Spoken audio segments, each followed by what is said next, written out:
I could stand here and rant about Corbyn trying to rig the election. We all know what's really going on, don't we? Social housing, it's a toxic subject, you know. Hey, my name's Tony. This is the last video of this year, and if this is your first time here, thanks for dropping by, and click subscribe if you want to debate and make changes for a better community, and add your comments below. With that out of the way, let's jump straight in. Social housing, it's got quite a hammering after Grenfell, didn't it? Promises were made before and after this tragedy. Promises that weren't basically met. Did Theresa May's motley crew make promises just to win that election? Are they still making promises just to stay on side? They made a promise of 300,000 houses set by the Chancellor Philip Hammond in November's budget, and they said that that would be achieved by the mid-2020s. Up until now, they are still 100,000 homes short of the annual target. Statistics show that in fact new homes for social rent, which happen to be the cheapest rents charged for council housing, are only being built at a measly rate of 6,800 a year, nowhere near the target that the Tories promised. Now, I've always said that this is a game of power, and we are the minions, pawns at the disposal of the hierarchy to use as they see fit. The Tories want to stay in power for as long as they can. They serve the corporates, the bankers and the wealthy donors that happen to support the Tories financially. So I was reading a report the other day that says Bob Kerslake, a former head of the civil service, has come out saying there were a few at the top of the Conservative Party who saw social housing as toxic, and some at a very senior level thought it was synonymous with sink estates, and some saw it as synonymous with Labour voters. Social housing is a way to create Labour voters, and obviously the Tories cannot allow that to happen. Even Nick Clegg has allegedly said during his time in coalition, social housing was not built under the Conservative-led coalition because it fears it would create Labour voters. I say again, purely a game off the back of the people for them to keep in power. Philip Hammond said in his budget speech to the Commons, housing revenue account borrowing caps will be lifted for local authorities in areas of high affordability pressures.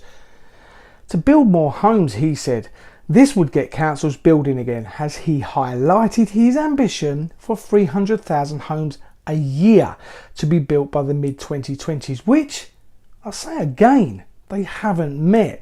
Local authorities will be invited to bid for increases in their caps from 2019 to 20 up to a total of 1 billion by the end of 21-22. However, as of November this year, councils were on course to spend more than £1 billion on commercial property over affordable homes, investing more in shopping centres, country clubs, hotels, offices and other assets than in building council houses. And as Bob Kerslake said, if I'm a council in South East England and want to borrow money to buy a shopping centre in Scotland, I could.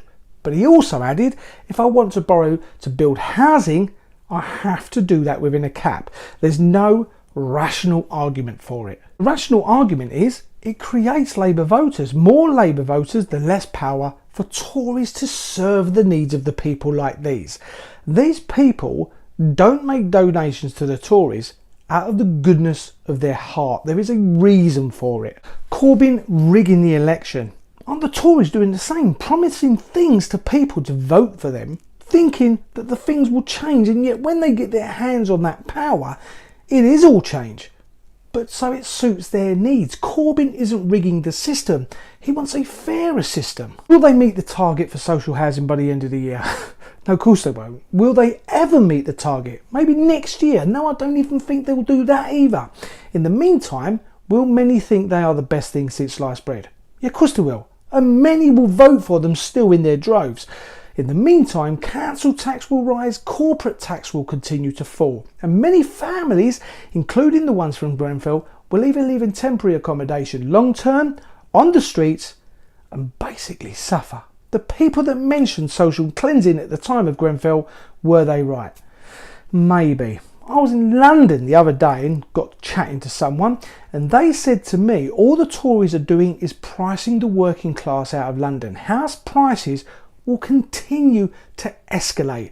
Overpriced shops will move in to supply the needs of the clientele, and then finally the Tories will have cemented their rich capital stronghold.